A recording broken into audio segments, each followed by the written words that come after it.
Welcome to this video. So we're going to be looking at the specific immune response. Okay, now this video is just going to be the overview of the specific immune response, and then there's going to be a separate video for how B cells work and one for how T cells work. Okay, so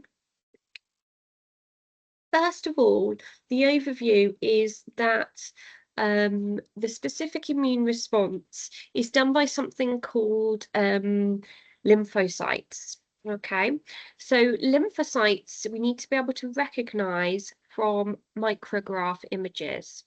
So a lymphocyte is characterized by being this kind of big circular cell. White blood cells, remember, are much bigger than red blood cells. Okay, so it's a type of white blood cell. They're much bigger than red blood cells. So if there were red blood cells in the image, the red blood cells would be around here like this. Okay, now different types of white blood cells, the characteristic thing is basically the nuclei. So lymphocytes, we're looking for really big nuclei, okay, almost as big as the cell itself.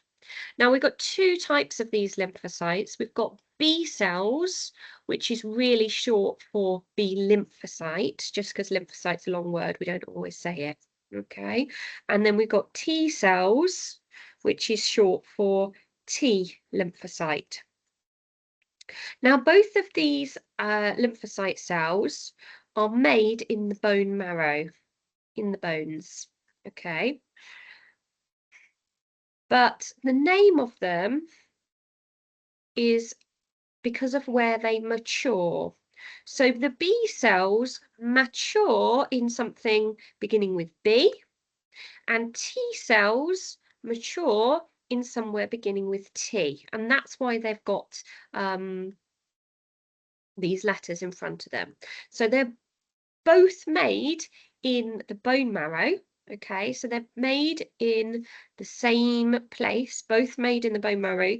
But for bone marrow, you may think, but no, made in the bone marrow, both of them. Okay, and then the B cells also mature in the bone marrow. So they're made in the bone marrow and they stay there to mature. Whereas the T cells mature in the thymus.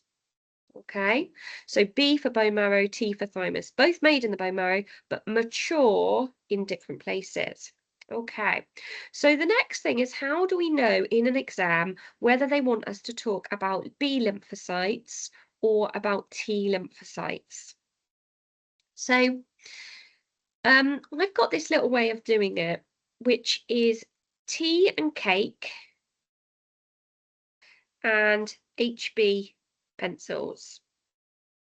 Okay, now some of you may know what an HB pencil is, and some of you may not know what an HB pencil is. If you've got a pencil there, have a look at it. Have a look just right at the end of that pencil. And you get different types of pencil, they're all HB, but a lot of pencils say HB on the end of them. Okay, so I'm just going to get you an image in case you haven't got one in front of you.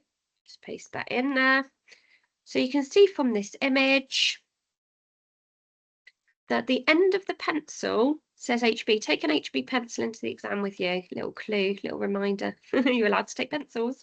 So see here, this pencil says HB on the end here, just here on the end of your pencil. Okay, it's just to do with the type of lead, the hardness of the lead in it. Okay, so let's have a think about why I'm trying to teach you to remember all about tea. Just draw a nice little cup, little memory aid, and cake, and HB pencils. So here's no pencil, and it says HB on the end.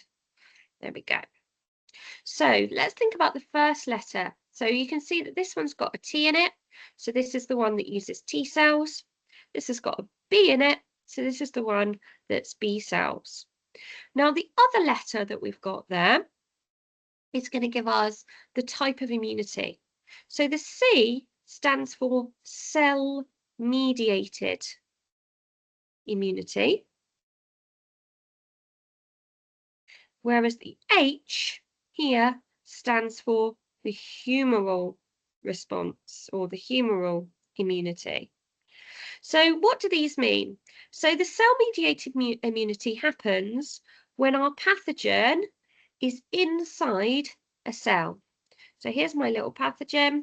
Let's draw some little antigens on him. Okay, and that pathogen is inside one of the host cells. And that's why it's called cell-mediated immunity. And that will activate T cells on your T cell immunity to try and fight this infection.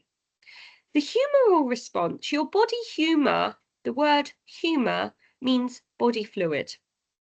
So what that means is that our pathogen this time is not inside your cells. Okay, the pathogen is not in your cells. It could be that the pathogen is in the blood, yeah, in the blood vessel, it could be in the tissue fluid. It's in the body fluid of some sort, but it's absolutely not in your cells. So in this one, it's when the pathogen is not in the cells.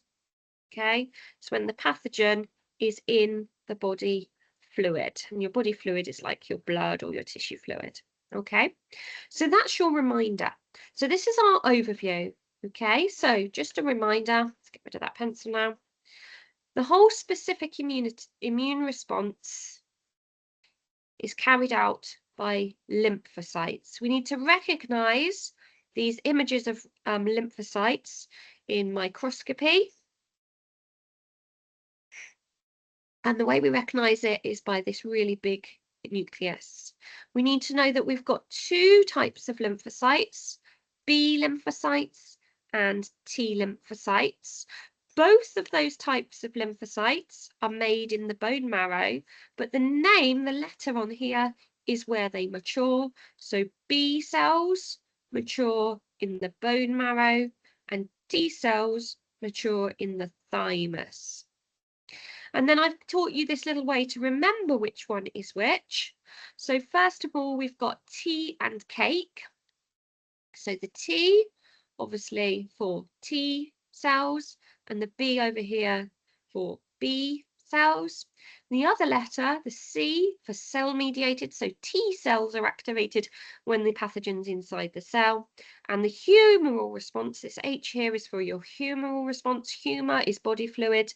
So this is when your pathogen is not in the cells, but it's in the body fluid. So there's separate videos for how the T cells and the B cells work, and we'll go through the process.